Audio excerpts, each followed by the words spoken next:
أعوذ بالله من الشيطان الرجيم.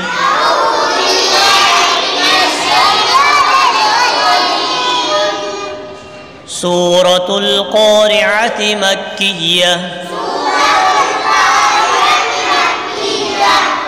بسم الله الرحمن الرحيم.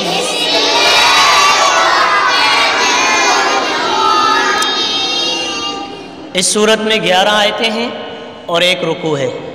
کتنی آیتیں ہیں؟ 11. کتنی؟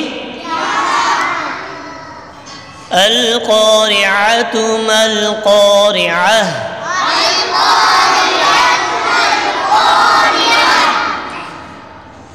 یہ سارے بچوں نے ابھی جو پڑھا ہے وہ یتو پڑھا ہے، القاریتو پڑھتے ہیں، تو یہ غلط ہے. القارعة عتو، عین کی آواز صحیح نکالنی ہے ورنہ یہ آیت غلط ہو جائے گی. القارعة ما القارعة. وقف کریں گے تو گولتا جو ہے یہ ہا بن جائے گی اور اس کو ساکن پڑھیں گے. ما القارعة. وما أدراك ما القارعة.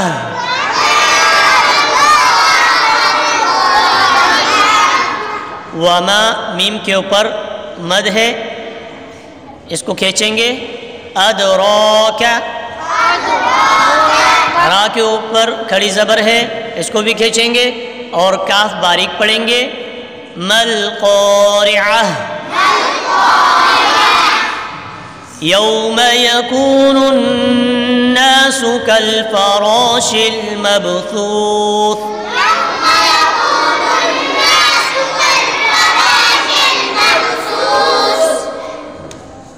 یوم یکون، غنہ ہوگا یہاں پہ، نون سے مل رہا ہے، اس پر غنہ کریں گے.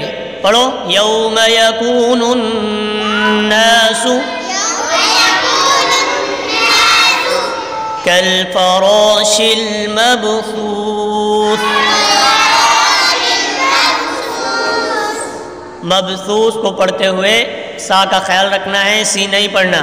سیٹی کی آواز بالکل بھی نہ نکلے. مبثوث، ثوث، سیٹی کی آواز نہیں نکالنی ورنہ غلط ہو جائے گا. وَتَكُونُ الْجِبَالُ كَالْعِهْنِ الْمَنْفُوشِ.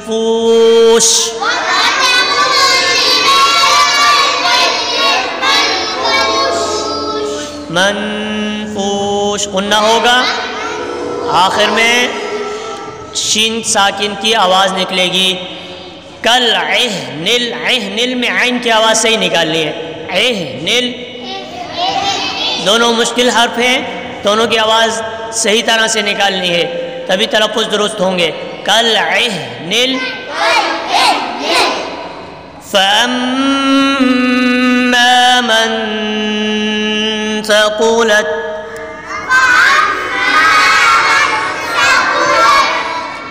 موازینہ. فَأَمَّا، اس کو ملاتے ہوئے غنہ کریں گے. من پر بھی کیا ہوگا؟ غنہ ہوگا. ثقولت، اس میں بھی سین کی آواز نہیں نکالنی ہے، سیٹی کی آواز بالکل بھی نہ نکلے. ثقولت موازینہ. زی صحیح طرح کھینچنا ہے، اس کو یا کے ساتھ مل رہا ہے، آخر میں نون کے بعد ہا کی آواز نکالنی. نوح. فَهُوَ فِي عِيشَةٍ رَاضِيَةٍ.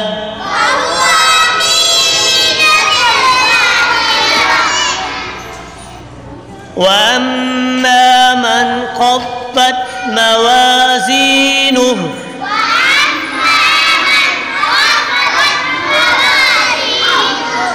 وَأَمَّا، اس کو پڑھتے ہوئے غنہ کریں گے. آگے جو من ہے من پر غنہ نہیں ہوگا. کیوں؟ کیونکہ آگے حروف حلقی میں سے خا ہے. کیا ہے؟ تو نون ساکن کے بعد خا ہو یعنی غننے والے لفظ کے بعد حروف حلقی میں سے کوئی حرف ہو تو غنہ نہیں ہوتا. یہاں خا ہے اس وجہ سے غنہ نہیں ہوگا. وَأَمَّا پر غنہ ہوگا. وَأَمَّا مَنْ خَفَّتْ مَوَازِينُهُ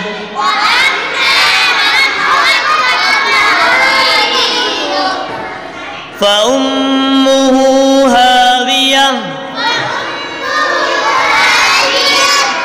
فَأُمُّهُ غنہ کریں گے, ٹھیک ہے. فَأُمُّهُ هَاوِيَةٌ وَمَا أَدْرَاكَ مَا هِيَ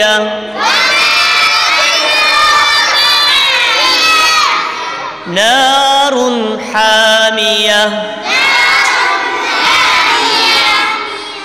رادو پیشرن اس پر غنہ ہوتا, لیکن اگر آگے حروف حلقی کے حروف میں سے کوئی حرف ہو تو غنہ نہیں ہوتا. یہاں پر کیا ہے؟ ہا ہے. ہا حروف حلقی میں سے ہے اس لیے یہاں پر غنہ نہیں ہوگا. نار حامیہ. سب کو سمجھ آ گئی پوری صورت کس طرح سے پڑھنی ہے؟ سمجھ آ گئی؟